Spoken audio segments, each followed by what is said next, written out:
Salute YouTube! Welcome to episode 17 of the Rod of God podcast. Today's episode title is Hollyweirdosphere. And this, I came up with the topic for this podcast when I learned of some upcoming awards bait is what they call it, art films centered around the manosphere, strangely enough. And it just goes to show the manosphere is alive and well and ain't going no damn well.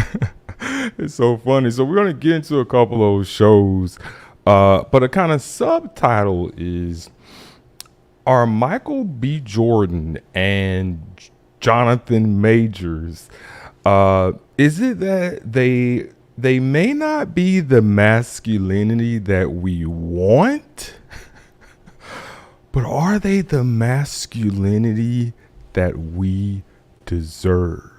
We're going to get into that. Of course, we're going to throw in a Bible scripture. But to get started, the first thing I want to do here is to review Creed 3. First of all, this will not be a spoiler review, but let me just say this off top. Go and see this movie.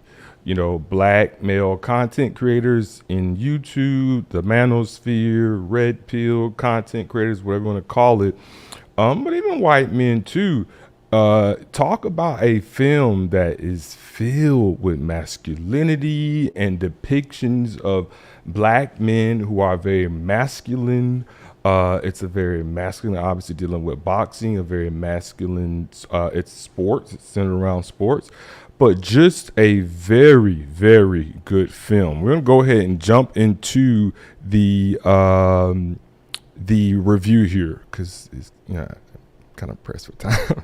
Okay, so Creed 3. So as you can see here on the poster, a kind of subtitle to Creed, it says, "You can't run from your past." Y'all, this movie is so much more than just a boxing sequel. I am so proud of everybody who had anything to do with this movie. First of all, like I said at the beginning, go see this movie. We can't be on here complaining about what's his name, the Luciferian Lil Nas X, and all these other things, and then this like butch masculine movie in Creed 3 comes out, and we don't see it, we don't support it. I saw, shout out Dr. T. Hassan Johnson. That's T as in Tom, Hassan, Hasan Johnson, usual spelling. He did a review. I didn't watch it yet. I'm going to watch it right after this show or tomorrow because I didn't want to be influenced by his review. But other than Dr. T. Hassan Johnson, I don't see a lot of content creators making content about Creed 3. This is a black movie made by black men. And guess what? As we're about to get into, about black issues. Now, come on, bro. Oh, what up, Guillermo? Just saw it this afternoon. Bruh, thank you. Thank you, bro. It was such a good movie, man. And that's the thing, man. We can start to get bogged down. Thank you for coming through, Guillermo. We can get bogged down in, a lot of the, it ain't been 5 minutes yet. A lot of the BS in mainstream media and depictions of black men, and I get it. And there are things that, are cliquey, we're content creators. But when something comes along that actually fits within what we talk about in terms of the black male image, y'all, we need to be doing content about Creed 3. Everybody's gonna be doing content about Chris Rock right now, I bet. Great show. I saw it. Very, very good. kind of fumbled it a little bit on Will Smith. You kind of messed up the joke, but yeah, why didn't they edit that out for the replay? But whatever. But yeah, it was good. He went in on Will and Jada as he should. People trying to say he's too harsh. No, he wasn't. That man has every right to speak his mind. But the point I'm making is, I get it. Chris Rock is very cliquey right now, but come on, man. When something like Creed 3 comes along, we need to support it. So just to get into it, first of all, Creed is produced, starring, and directed by Michael B. Jordan. First of all, kudos to Michael B. Jordan. This brother is doing the damn thing. Got some shots here from when he was shooting, him directing Jonathan Majors. I mean, this man is on a whole other level. Like I said, in terms of the issues with black men and our depictions, we should be making more content about Creed 3. Now, Creed 3 was also co-written and produced by Ryan Coogler, who of course really has been the driving force behind Michael B. Jordan's career. He wrote and directed Fruitvale Station. That's when Michael B. Jordan really caught Hollywood's attention. And then of course, Ryan Coogler is the one who came up with the idea to continue the Rocky series, focusing on Apollo Creed's son, this created character Adonis Creed, who Michael B. Jordan plays. He wrote and directed Creed, which is a huge hit, which really solidified Michael B. Jordan as a movie star. And then, of course, he wrote and directed Black Panther and Wakanda Forever. I didn't mind Wakanda Forever as much as a lot of the people, but that's neither here nor there. Now, y'all, this movie deals with themes. I'm telling y'all, it's a real movie. It's a well done. Michael B. Jordan, if y'all understand, see, I aspired to be a writer and a director. That was my whole, ever since I was in 5th grade, I would write screenplays at home. All my boy, I'm in the hood. They all knew that nigga always talking about you gonna write them movies. Like, that was me. If you knew how difficult, if you would, you can know. Look at how many Academy Award winning, great, respected directors have made absolute horseshit movies. You know, ones that come to mind to me are like Ridley Scott. I mean, this man directed the first Alien. This dude is just a visionary. And now he can come along and when he does Alien Covenant, it's like garbage. Like, it's very hard to direct them a good movie. It is extremely hard. Michael B. Jordan has put together with Ryan Coogler, got to give credit where it's due, in terms of the story. The story is just filled with what they call, you know, pathos, themes. The most intriguing theme in this movie is leave the past behind you. Focus on your legacy's future, not your future, your legacy's future, your children's future. And by not leaving the past alone behind you, you jeopardize your legacy's future. Bruh, it was so deep. So a big theme that I also noticed was what I like to call black flight. I don't know if anyone else ever called it that. Of course, this is a shot from, I should bring up myself a little bigger, huh? This is a shot from Boys in the Hood, directed by John Singleton, which, by the way, the best film ever made, ever directed by a black man, Boys in the Hood. It has not been surpassed, in my opinion, to this day. And of course, John Singleton with Boys in the Hood was the first African-American, Black American, foundational Black American to be nominated for the Best Director Academy Award. Actors, I think there's like 20 nominees for acting categories every year. Acting nominees within the acting categories. There's 5.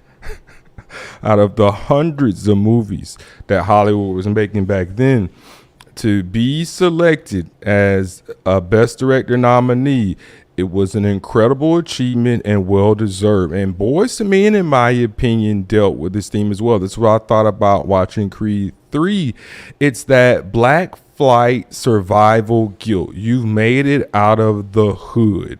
Like, oh God, I'm forgetting the characters' names. Morris Chestnut's character he lived in the hood, but he wasn't of the hood, just like Cuba Gooding Jr.'s character. But their friends were hood and all that.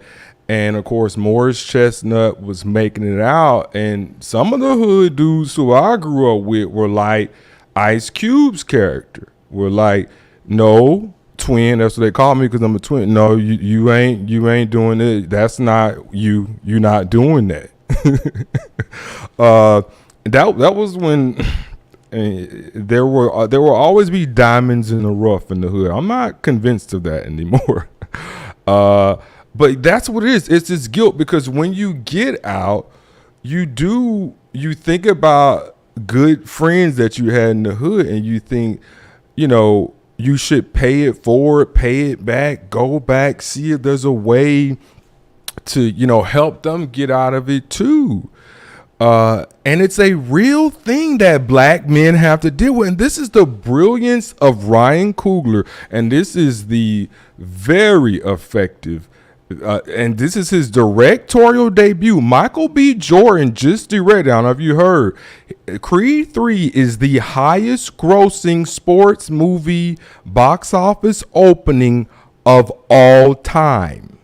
That's who Michael B. Jordan is. We're going to get into the corny thing. He just directed the highest grossing sports opening weekend of all history. That's every sports movie that has ever been made. Not boxing, sports. And this is why this movie is actually brilliant. He's dealing with themes that black men have to deal with. And the first shot, the man of the hour, Jonathan Majors, this is the first shot of Jonathan Majors in the movie. And he's leaned up against Creed's Rolls Royce, what's called Cullinan, the Rolls Royce SUV. His bag on the hood, leaned back. And of course, in the film, they're childhood friends. They grew up together. That's why I brought up the boys in the hood thing. And he actually, I'm not going to give anything away, but something happened in their childhood that, he's coming back now to say, hey, you remember how cool we was in the hood? And he's putting Creed in this predicament. And one of it's a horrible snapshot, my bad, dude, from Paid in Full. But, he tells him, one of his elders, like we're supposed to do, when he sees Creed, debating between these options of helping the homie from the hood from his past or, just calling a spade, he says, I know what you're doing, Donnie. You don't owe this dude nothing. And this is so key in this movie, man. I'm telling you, man, this movie deep. And you can actually see the look. This is that same scene. This is what I like to call Dog's Dilemma. That's my dog, though. That's my dog from back in the day, man. I can't tell him no. And the dilemma is if I extend the help, he'll either win, prosper with the help I gave him, and betray me. Because that's what typically happens. Or he'll lose. It won't work out for him. It won't change his situation. And he'll still resent me and my success. But either way, my legacy is ruined. These are the types of themes that Creed 3 is dealing with. And we all know, what it's like to come up out of these black neighborhoods that we just call hoods now because that's what they are. And, I did too. I had a great friend. Another thing that Creed 3 is dealing with is, I guess they call it like male intimacy, strong, deep friendships between men, which even the Bible tells you, with David and Jonathan, that's the deepest love a man can have. And nowadays people would be like, that's gay. The reason why I think the Bible, well, I know God being God, he's right. I think why I can understand why he'd be right is because there's no sex there. So it's a love that isn't clouded by sex, which is why there won't be sex in hell. I'm gonna do a show on that one day. Some people like, ain't no sex in hell. I ain't going. We'll explain it. But no, it's a real thing. You know, when I was coming up in the hood, I had a very good friend who was ride or die for me. And you know, just very loyal, you know, like I said with the early examples of, nope, you ain't doing that. That's not you. You not going. And basically what he was telling me, you ain't going to end up like us. You know how much love that is for somebody to say something like that to you? That's love, man. And that's what this movie is dealing with. Y'all, I'm telling you, brilliant. Another theme that Creed deals with is the shadows of patriarchy. You know, great men don't tend to have great sons. And this is something that has haunted great men, as far as we can tell, at least from back in the Bible days. How many great kings and their sons take over and run the kingdom straight into hell in a handbasket. For some reason, when the things that made that man great, you cannot pass it to your sons because you're going to give them a better life, because that's what you're supposed to do. You're not God. You don't, you know, you have no control over these things. So it deals with that, you know, the shadow of his father, you know, still lingering over him. I don't want to give anything away. It also deals with the tentacles of matriarchy. And I say tentacles as in octopus. You know, that even in this, you know, before Apollo passed, I'm sure it was a very, you know, patriarchal family. But Apollo was very alpha.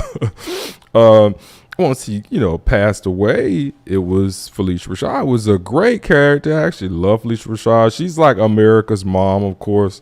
And this movie really utilizes her brilliantly. There is one thing that she does with her matriarchal powers that is so honest and true and indicative slightly of some, I should say, slightly mirrors some of the things we point out in terms of problems with matriarchy in this space. Y'all, this movie is not woke. The only thing you could try to, if you're going to nitpick, is you can obviously tell they're planning to make his daughter like a Layla Ali. That'll probably be the next trilogy if it makes it 3 movies.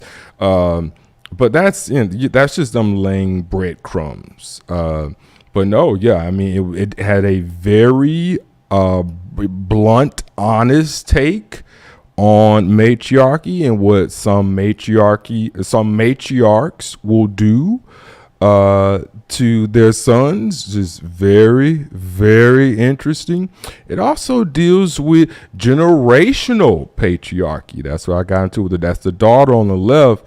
And even submissive feminism.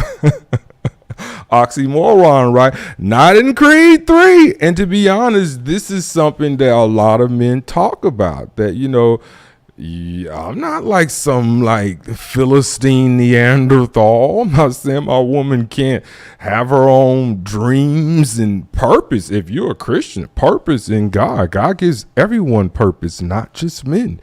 So whatever that purpose is, the woman can go out and do that. But always in this movie, as you look over the whole trilogy, this woman chooses to be submissive in her feminism.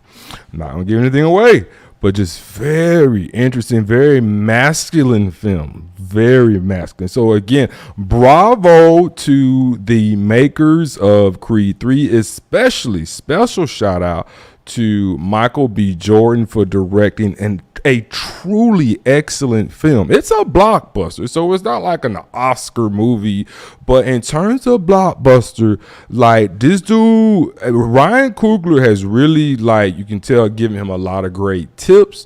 There's something very artistic that he does. You know, you keep shooting all these boxing matches. I mean, how fascinating can you shoot a boxing match if you're not into directing? You have to come up with all these shots. And they need to make sense. And then you have to explain it to all these departments. And all are working together to achieve your shots. You know, there's only so many ways you can do it. He comes up with a brilliant way for the final fight. D-Rod there, salute, brother. Thank you for coming through, brother. Bruh, go see this movie, man. I'm telling y'all, bravo. And then in terms of, this is the trilogy. This is the last one in a trilogy. Brilliant trilogy. I mean, dead ass. I cried, not cry, but I teared up in Creed 1 and Creed 2. In Creed 1, when Rocket was crying to his speech about his wife Adrian dying. And in Creed 2, man, when they started playing the Rocky theme, bruh, I mean, we watch these movies. Rocky 4 is one of the best movies of all time. I watched Rocky 4 as a child. I would just play it, rewind it. Y'all young children, y'all know what rewinding is. Rewind it, play it again. Rewind it, play it again. Ivan Drago is like, you know, the scariest man ever to live on earth in my childhood. I must break you. I mean, so Creed 2, phenomenal. I didn't weep up or tear up in Creed 3, but I was just so intellectually satisfied and stimulated. To be honest, more than the other Creed movies. So, I mean, bravo again. Shouts to him, y'all. Very, very, very good movie. So this brings us to the Jonathan Majors Ebony photo shoot that a lot of men in this space called out as feminine, and the Michael B. Jordan Corny dialogue that also went on in this space. So I'm going to give my takes on these things. One moment.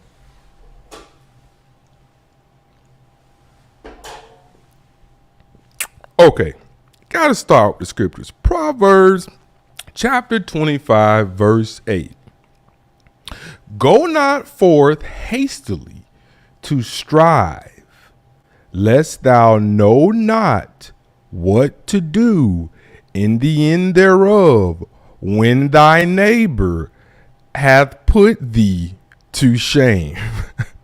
The translation is, don't be quick to get into arguments or to take the contentious position. Because what if you basically jump the gun? What if you get out ahead of your skis? What if you speak too soon without fully understanding what's going on? And then that person can just very easily check you because you're wrong. You are operating under the wrong premise with bad information. That is how I would characterize what's going on with the whole Jonathan Majors and Michael B. Jordan situation. We're about to get into it. Let me bring up my next slides here. Don't mess it up now.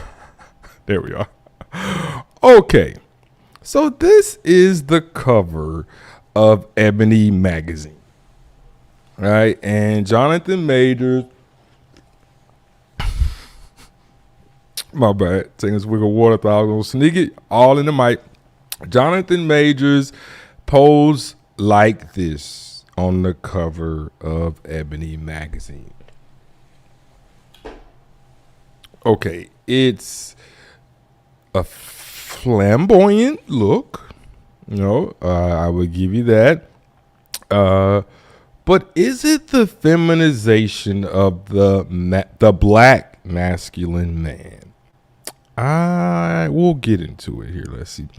Well, also, of course, as I mentioned, going to get into whether or not this moment on the Creed 3 red carpet was Michael B. Jordan being corny. And of course, keep in mind this scripture, excuse me, we're operating under in terms of jumping the gun. All right, so there it is. I'm good with my presentation, but not go hastily to strive. You might be made to look a fool. So corny. Is it corny to say, this is Michael B. Jordan's Wikipedia, which I'm sure will be being updated to reflect the fact that he has now directed the highest grossing box office opening for a sports movie in all of history. That's forever. No one has ever directed a movie that made more money on the opening weekend than Creed 3 if it was a sports movie. So is it corny to say, look at me now? I remember Chris Brown had a song called Look at Me Now. It was very popular. I don't remember anyone saying it was corny. I don't remember anyone saying that he was corny for making such a song. Of course, when this came out, a lot of men pointed out that, I think it was Mike Jones, back then they didn't want me. Now hot, they all on me. I don't remember any of us saying that those songs were corny. Dehydrated today, my bad. Is it corny to say, look at me now? Is it corny to say, back then you didn't want me, now I'm hot, you all on me? And as I said, this is his Wikipedia page. It's very long. I couldn't get it all in. This is the Wikipedia page for L'Oreal or Laurel. The woman who Michael B. Jordan said this to. If you pay attention to this Wikipedia page, there were no results. She has no achievements of which to speak. There was a redirect. Okay, this is important to point out. Wikipedia will redirect you to a Love and Hip Hop New York episode where apparently, I don't know if she appeared. So, hey, she's on her way, But the question again is, if this chick, called you corny and now has repeated it, it's not like it was just back in high school. I saw that straw, man. Why is he still hanging on something that happened back? No, she literally just said it leading up to the Creed premiere, his news making, him being in the news, whether it was for Lori Harvey breakup or whatever. Is that corny to say that to someone? Now there are people in this space where if someone says the slightest thing, they will go all the way in, and I don't mind. Not that it matters whether or not I mind, but I'm saying when I see, I'm like, that's right, talk your shit. So why can't Michael B. Jordan talk his shit? What Chris Brown can talk his shit, but Michael B. Jordan, a black man who in his directorial debut just set a all-time record at the box office. Why not? D-Rod, then corny is when you're black and don't act like you're black according to the community. Bars. And and let's keep it above, D-Rod, then it's when you're black and you don't act like a ninja. And not even that, because they rub shit in. I'll never forget growing up, man, one time we would be hungry, after about the 15th of the month, all the groceries gone from the government assistance. I forget this fat dude named Carlos. I'm going to call your ass out too. Big black ass. That nigga knew we was hungry. That nigga came over to our house on his bike, eating this damn sandwich his mama had took the sausage meat and made her own sausage hamburger with a big ass fried egg on it and a gooey cheese hanging all over it.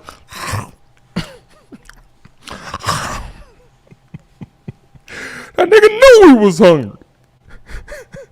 That was his look at me now. Because he had obviously saw us eating something. In the hood, it'd be like that. Like back in the day, like you would look at me now if you had some food. You'd be like, we got food, y'all don't. And those same women would talk shit about the men who were paying them child support while they were going through whatever they were going through that had us living in squalor like that. People can say, you know, even they rub it in when they get anything, something as petty as food. What it really is, D-Rod, is it's haters. It's haters. And it's people who are just not very self-aware. You know, I think that, you know, the Manosphere is great. We're about to get into it. Even Hollywood. Jonathan Majors is potentially going to win an Oscar for playing someone from the Black Manosphere, a Black INCEL, dealing with the issues that the Manosphere deals with. He's almost a shoo-in at this point. Like, the Manosphere is steadily completing its worldwide influence takeover in terms of influence, you know, but at the same time, it's like, bruh, you know, let's keep it above. You know, Michael B. Jordan is not corny, and I get it. You know, if you know, are very successful as a content creator, you know, whether it's on YouTube, Twitter, TikTok, you know, because I'm going to get into it. He did an interview and he was asked about the Manosphere coming for him for wearing those feminine clothes. I'm about to play the clip. You're going to see. He invites y'all to come and say it to his face. Jonathan Majors is a real nigga. I'm about to show you the clip. You know, it's like I said with that Bible scripture. Don't hastily strive. Don't go not forth to hastily strive. Hastily to strive. You know, no, he ain't corny. So that's my thing. If you and Joe Budden have the same take on a situation dealing with black men, you may want to reevaluate your masculinity. Joe Budden is as estrogen filled. I don't know what happened to Joe Budden. Apparently he was always like this, but I saw this clip where he was like, that's from Generation X. Generation X is auntie. They auntie, y'all. They get along with women so much better because they really, like, the matriarchy, like, is embedded in them in a way where it's like, you know, there's enough there where they're so similar, but they're still men, not coming at their masculinity with this statement that I'm making right now. That's why, because they think like women. They do. For anybody, these Gen X niggas, this is what they do. Why would he say that? Why he gonna go out there talking to our sisters like that? Why you worry about? It's like he do what the fuck he wanna do. He a man. Jonathan Majors about to say it. I'm about to, boy, Jonathan Majors, I hope somebody sees this and picks this up. Jonathan Majors goes in on his detractors in the Manosphere. I'm about to play it right now. But yeah, if you got the same take as Joe Budden, reevaluate some shit. Because we all know Joe Budden is not that dude. Dude, snake his own podcast partners. After going and talking for years about it's all about artists, it's all about these messed up contracts, man. We for the artists. And robbing his own talent blind. Yo, salute D-Rock. So yeah, is this feminine? This is one of the shots from the Ebony cover shoot. Is this feminine? He's wearing, looks like a boxing uniform, and he's holding roses. Now this one, okay, but my question is, or is this strategic?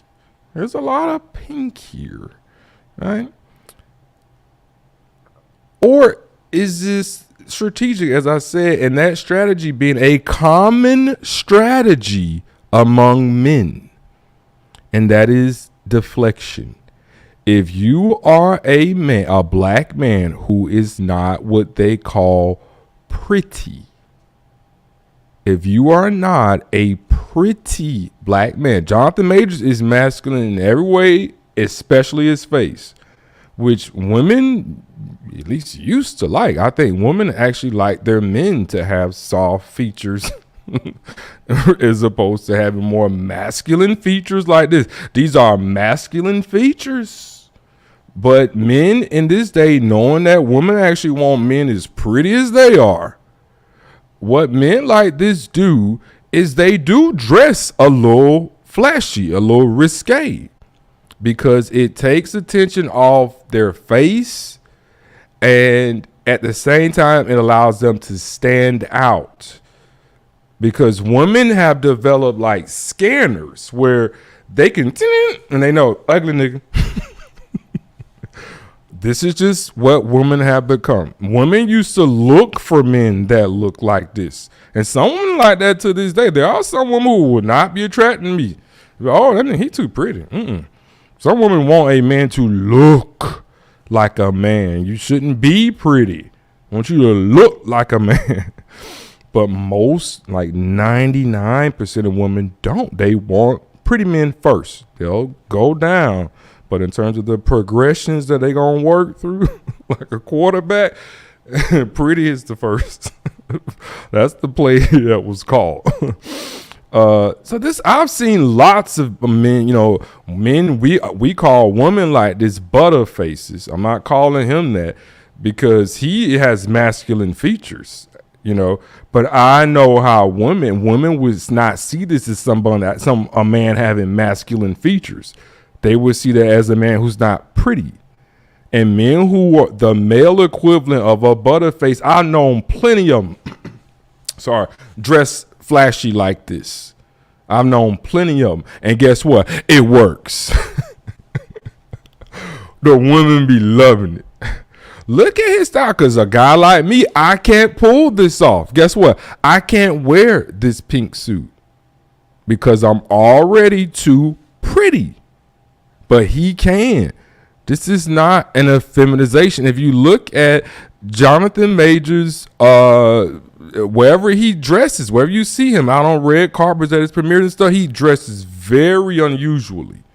And that is a common strategy for men who have to compete. That's all it is. He's just competing like every other man. I'm about to get into it. Watch. He got smoked for this space, bro. He got smoked for everybody who came at him.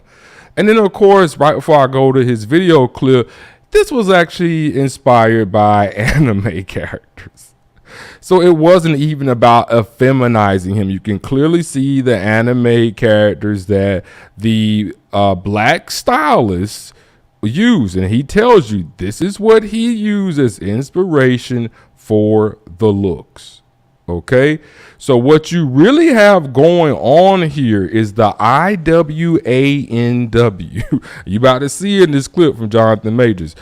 I wish a ninja would say that to my face. Question my masculinity because of these photos. So let's go ahead and get into it. Let me bring up Jonathan Majors' interview here, where he is asked directly by an interviewer, what does he think about the Manosphere coming for him for his Ebony photo shoot? Let's get into it. About being a black man and this idea of masculinity, this idea of what that encompasses, right? And I think that you probably are not aware of this, but a few days ago you were trending on Twitter. Some people didn't like that you were wearing pink and ebony, and they felt like it wasn't masculine enough. I know that you have said that you look at a lot of your roles, like be it Atticus Finch and Lovecraft Country, as an antidote to like a limited way of thinking about masculinity.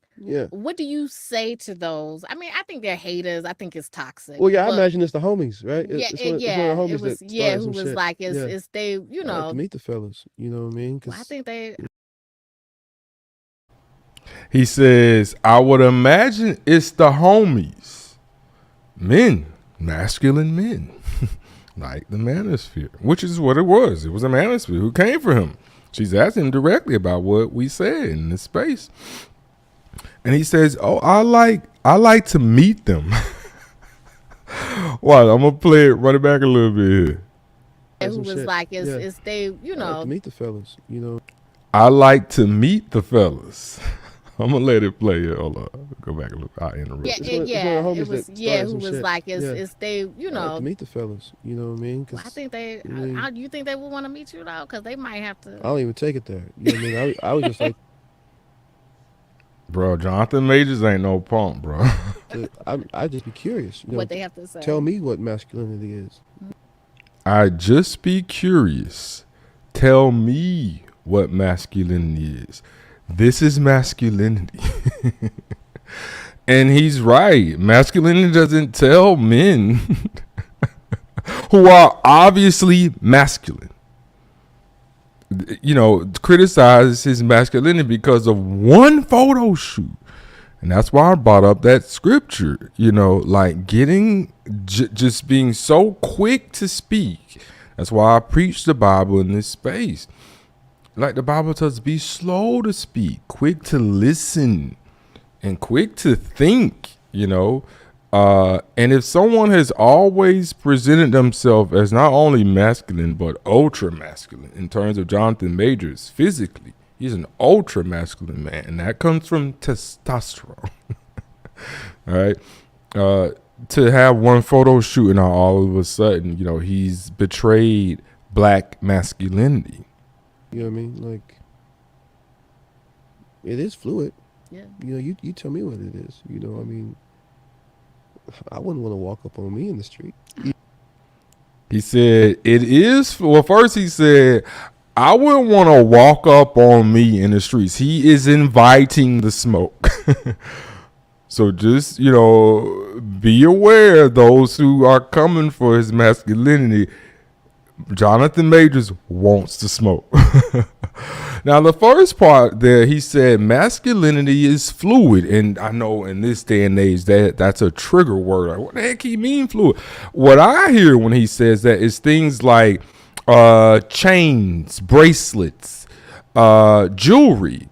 For all of time, it was feminine to wear any kind of jewelry for all of time. Men did not wear jewelry.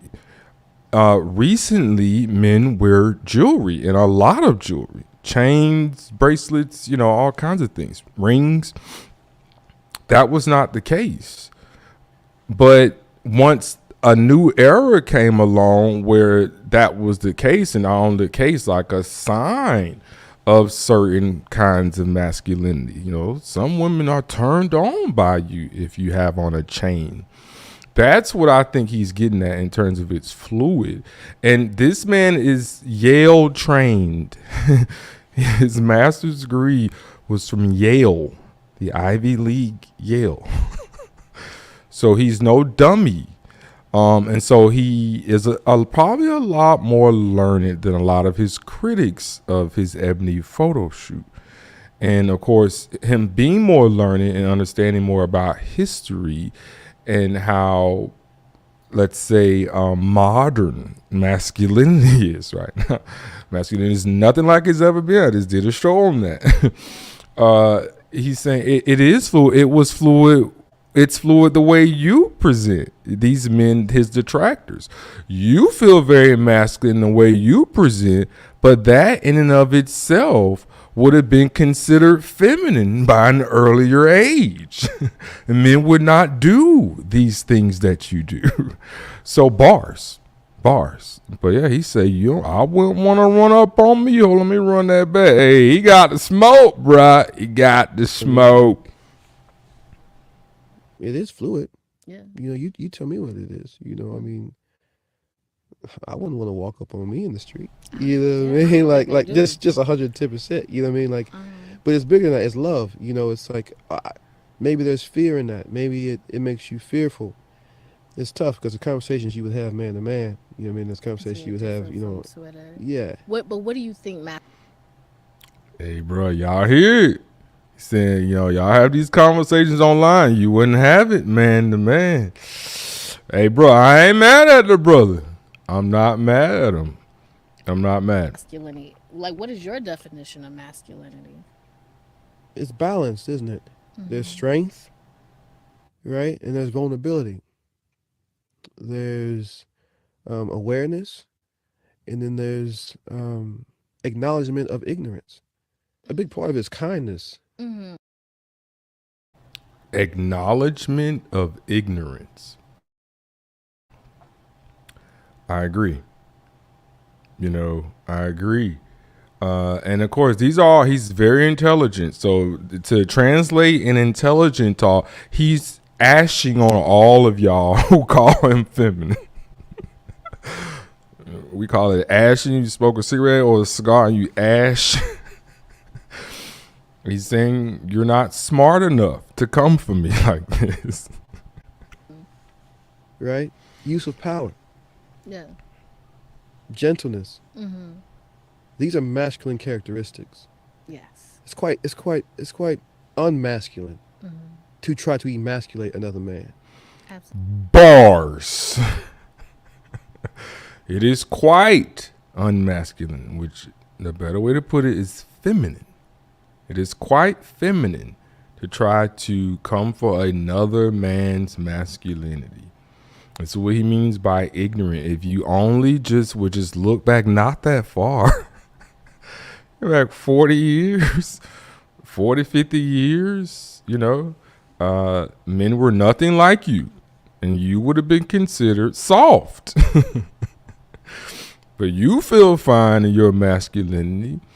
So who are you to judge him? Like I said, it'd be one thing if he was really this man. From what I understand from his interview, I think he said he's a father. I think he has a daughter. I don't want to. I may be wrong on that. I didn't look into it, but like I said, I mean, Jonathan Majors is very masculine. I've never seen him do anything that was, on the whole woke leftist agenda, type of stuff. I've never seen that from him. Never. So he deserves the benefit of the doubt. It's like in the black culture, pimps can have their candy curl. They got perms and candy curls and long nails and rings on every finger. Goblets, chalices with bedazzled. They're masculine. But he takes, photos wearing pink. Now it's a problem. I'm not coming for nobody, but kindness is a big part of it. Doesn't matter, how much you weigh or how much you bench press. That's not the point. You know what I mean? It's none of that. It's an energy. It's an energy. You know what I mean? And I hear my brothers. We fight and claw for every inch of positive popularity we get, of positive news we get. And it's not lost on me that in this moment, because of the pictures I've made and because of the way I move through the world, I may be seen as that. And I don't shy away from, this idea of black masculinity. I'm just living my life. I am male. I am black. These things go hand in hand. I mean, foot and shoe, hand and glove,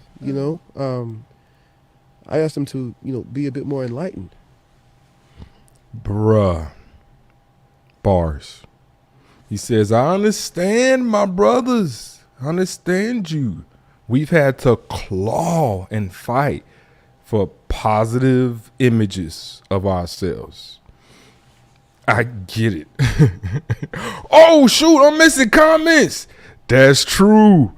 Joe Budden doesn't want to be canceled permanently. Exactly. That's what it's all about, D-Rod, then. Because he's done so much with the allegations, which is crazy. You would think he would come to this space where men talk about false allegations against them, ruining their reputations and their lives. But instead of him, he's like, no, I'll do whatever you want me to do. Just don't cancel me. Boss, D-Rod. As you should. That's right. Thanks, D-Rock. Oh, man, I can't believe I missed your comment. I went out rock what that dude wore on that magazine cover. Never. I was a male model. The most fruitiest thing I put on was a pair of leopard zebra pants. And my frat brothers did not let me. If I see some of my frat brothers right now today, they'll be like, "You remember when you were modeling them leopard pants? Oh, they were zebra pants." You know, your boys gonna ride you about stuff like that. But I know when you're out, if you're a model or actor, there's people who dress you. You don't get to dress yourself. They have contracts with these designers. You have to wear what they tell you, something from what they offer you. And sometimes they would throw something crazy out. They were not tight, but I agree. Like, I would have never wore that. That was just not a good look to me.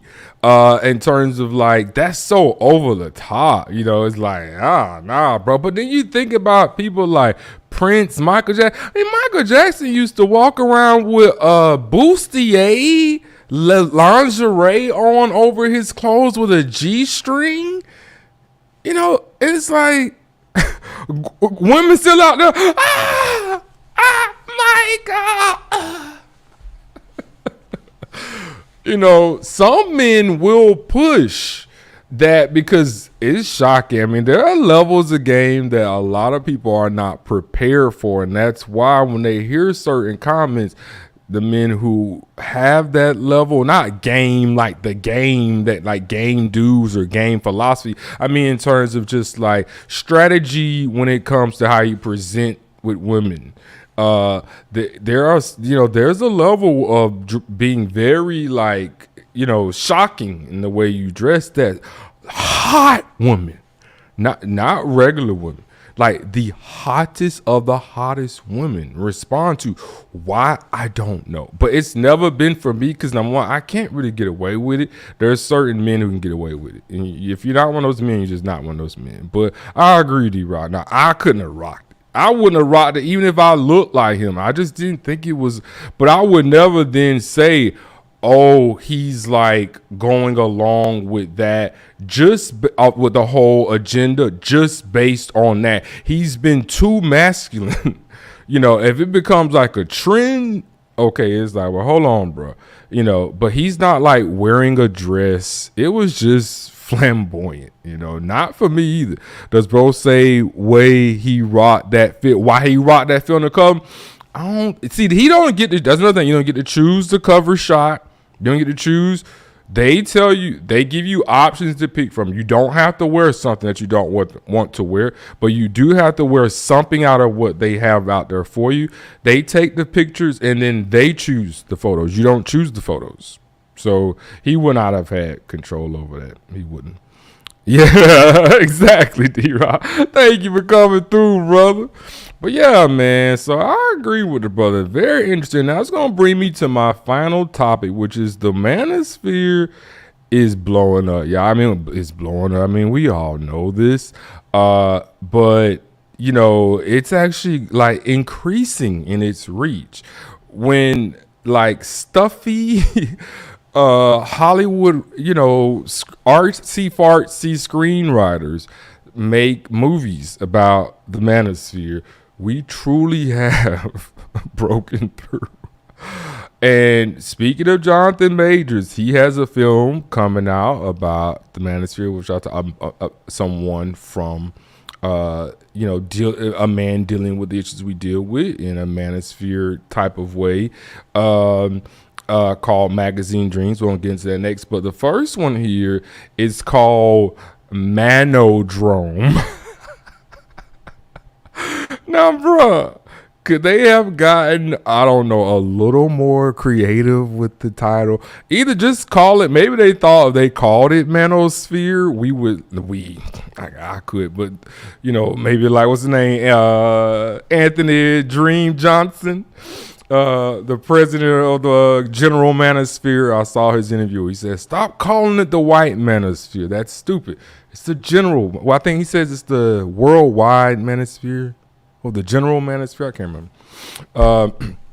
So, yeah, the General Manosphere, the Worldwide Manosphere, however Mr. Dream would like it addressed. Shout out to him. Very impressive, man. maybe they thought Dream would come after him. You don't want Dream coming after you, bro. He made light work of Donovan Sharp and Poe Jesse Lee Peterson. But yeah, so they call it Man-O-Drome.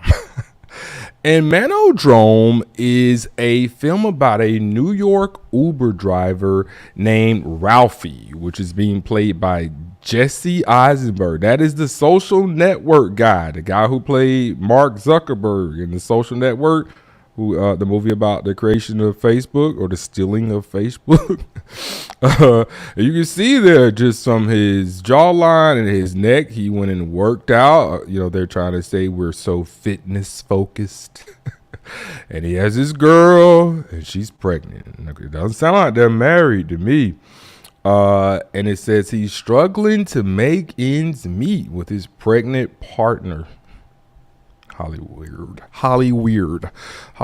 spirit, his pregnant girlfriend, his pregnant wife's partner. Sal. Ralphie's life spirals out of control when he meets a mysterious family of men. The Man-O-Drome, y'all. They coming for us too, so they're making these movies about us, but it's to come for us.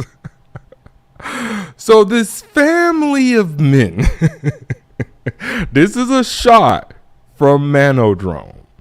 So you can imagine what they're getting at. You know, the only thing is it's not online, it's in person. But it's looking to me that they're going to try to spin this like we're a cult. Because that's what this looks like.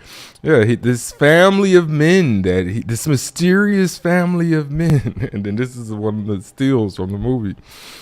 Yeah, this family of men like the Manosphere. They're trying to say, in this film at least, that we're a cult. Now, shockingly, when you look at the reviews for Man-O-Drome, it has a 64%, which that's just above rotten. 60% or less, I think 59% down is rotten. So they barely weren't a Rotten Tomato. The critics don't like this harsh take on the Manosphere. I'm shocked. My bad. When I saw this, that they trying to make it seem like we're a cult, I was like, oh, they gonna love this. Man, them critics they are ripping this movie to shreds. I highlighted some of the reviews here. Oh, I gotta bring it up. I can't read that. A bleak and accurate depiction of I should look that word up, of toxic masculinity that is only growing more fork-tongued like snakes. So some of them like this. You can see you got some fresh tomatoes. Those are the red ones, and the green ones are those who didn't like it. Man-O-Drome feels like the first proper film about the manosphere. You have people in this space saying this space doesn't have any influence. This space is just done. Never. Not until men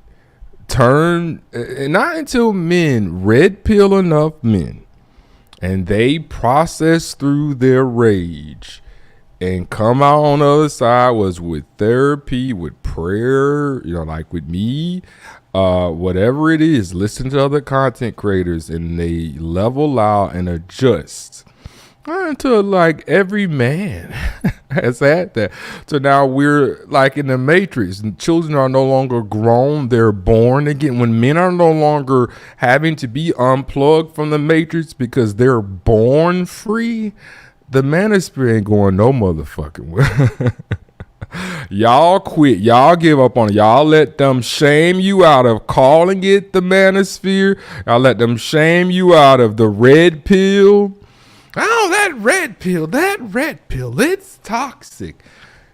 They do that to check you, to gut check you, G check you. Are you really about what you say you about? And I saw lots of content creators say, I'm not using that red pill label. But what you don't get is they don't give a fuck. They're still going to call you red pill. They're still gonna call you Manosphere. You think you can go on YouTube and say, I'm not that? Okay, delete your entire catalog and start a channel talking about doing like tutorials or something. And then maybe. But even then, they'll dick it up because they archiving all of it. You know, not unfortunately, thank the Lord, the Manosphere spread. You know, and Kevin Samuels was that catalyst. There, if you were around when Kevin Samuels was popping, you are cataloged and logged into their databases. Manosphere, red pill. You can't do shit about it, and it looks kind of weak to try to back up off it. But I guess some of you back up on it because they say I don't want to be associated with the men in those spaces. But it's like that's just like what the women do. You know, try to associate all black men with the worst of black men. You're doing the same thing. There are toxic, terrible corners of this and any space. Right? The Lord created humankind. Look how toxic and terrible certain pockets are of humankind. You know, this is no different than the rest of the world. But to try to say that like these bad apples is the whole space, it's bullshit. And I love it because the more that time goes on, my body, I'm still missing. I wouldn't have right. Yeah, okay, I thought I missed it. Okay, whew. Oh my bad, that is the sphere is lit. Exactly, D-Rock. It's like, bro, y'all don't get out. Y'all keep doing it. But history, you are going to come down on the wrong side of history. Those who do that, you're going to come down on the wrong side of history. The only thing that will be said of you is that you actually thought you could abandon ship. When everybody done seen all your content, they know exactly what you own. You cannot abandon ship. You try all you want to. You have to delete everything and go off grid. And like I said, they still cataloged. Y'all don't understand how this world works. That's why I try to preach the Bible to you so you get it. So yeah, they say this is the first proper film for the Manosphere, and yet it does not concern the internet at all. No 4chan, no Reddit, no avatars, no slang. Look, they even know we big on slang, like hyenas, 304. I'm telling y'all, man, I've been saying this for a very long time. The Manosphere been blew up, been being watched by a lot more people than our numbers indicate, because they don't have to actually watch us to watch us. All it takes is one person to go and record the video and can email it out to countless people. There's no limit how many people you can share content with. And it shows on your channel as one view. Which they would do because they would not want to blow up the space. They were just conducting espionage. The Helmer has set out to shock and surprise, but the twists instead just feel rigged to reaffirm his own views of toxic masculinity. It's a top critic from Variety. Variety is one of the major trades. There's only 3 major trades in Hollywood: Variety, The Hollywood Reporter, and now more recently, Deadline. Major critic is saying, nah, bruh, these are your own projections on what this space is. So like I was saying, not doing well with critics. An awards movie has to be up 80s and really should be 90s percentile. And when it opened, because these types of art movies don't open to the end of the year. This is kind of like a preview. These movies don't come out until the fall. Maybe the score will go up. But they didn't like Man-O-Drome. So that takes us to Magazine Dreams. The man out, Jonathan Majors, man, this dude, I ain't gonna lie, man, this dude is very masculine, obviously. I mean, like, this dude got a lot of testosterone. Let's just keep it above. But his is called Magazine Dreams, my bad. And this is written and directed by Elijah Bynum. Now, Elijah Bynum is another black man. So it's written and directed by a black man, starring Jonathan Majors. And Jonathan Majors is even producing this movie. And go and check out that NPR interview that I played the snippet from, where he, challenged the space to come see him, come say it to his face. But he talks about Magazine Dreams in it. And he's producing it. And when he talks about, when I came up with this idea for this show, I was going to go in on him and the other Man-O-Drome film, because from what I could read, it sounded like they don't get us. But when I heard him talk about Magazine Dreams, y'all, I think he actually gets us. And we just heard that in that clip. But he's playing an incel, who's an amateur bodybuilder willing to go to any lengths to be noticed. From what everyone is saying, this has an 86%, much more well reviewed. There's a lot more reviews. That's 86% out of 85 reviews. Manodrome just had like 14 reviews. And this movie, Magazine Dreams, is being positioned for the Oscar race for 2023. It'll come out towards the end of the year, like all Oscar movies do. And these critics are saying, y'all, that he has played this incel in a way that they say he will very likely win the Oscar. Now, some can always come up, some controversy, like they sabotaged Nate Parker with his Birth of a Nation, with false accusations.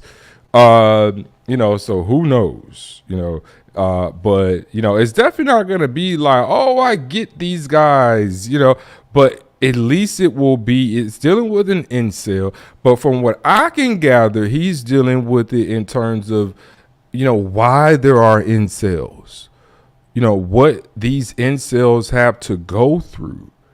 When I read that's his take on the character, and he was so impassioned about it, he decided to sign on as a producer as well. Disney bought this in his position, so they're gonna put a lot of money behind getting him this Oscar nomination, which he's going to get. But they're saying he may actually even win. These are some of the critics from Magazine Dreams, which I'm very interested in seeing this now. Jonathan Majors' turn is in a career best performance as Killian Maddox, that's his fictional bodybuilder, incel, bringing sympathy and dimension to what could easily have become a caricature of incel types. So even the liberal critic, whatever he has done in this movie, it even has liberal critics saying, wait a minute. Because in my opinion, I don't have a problem with saying it. Incels was right. Society has been constructed, to be honest, it has been mangled in a way that men being incels and incels being, I would say, a growing population among men, that is not on the incel. Because life for all of freaking human time has worked out. Like average to below average people still were able to pair up. Incels are not, well, there are some incels who are voluntarily so. That's not an incel in terms of, like, it's not voluntary in that they're like monk mode MGTOW, but it's voluntary in terms of they're like, I'm not dealing with these raggities. If I can find something quality, sure.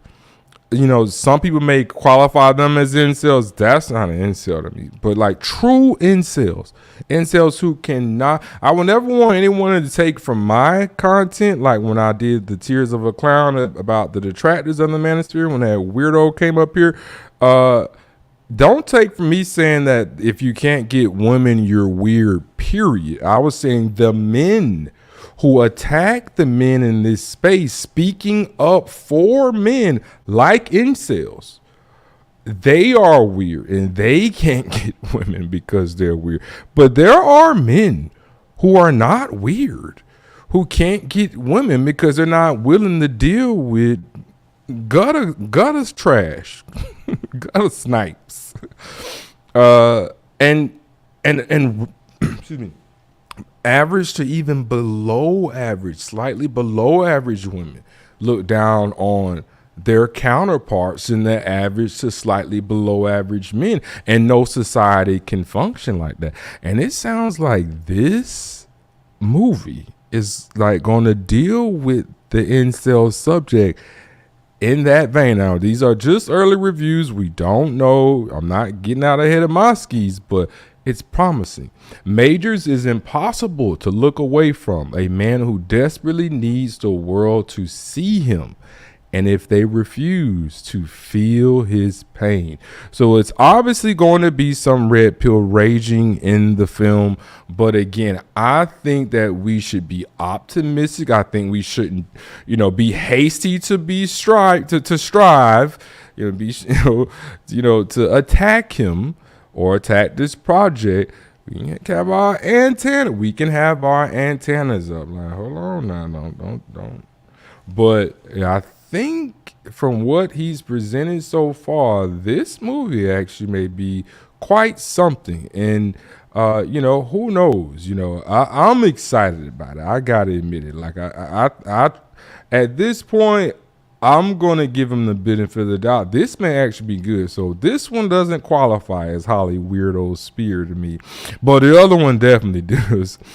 But yes, that is. Oh wow! Did not mean to do that. So yes, that's the end of this episode of the Rod of God podcast, episode 17, Hollyweird spear. Thank you all so much for watching. Thank you so much, Deacon Dave, D-Rock Den, for coming through, brother, man. I really appreciate you. If no one in the world loves you, Jesus loves you. Always remember that. Please like, share, and subscribe. Y'all have a good night. God bless.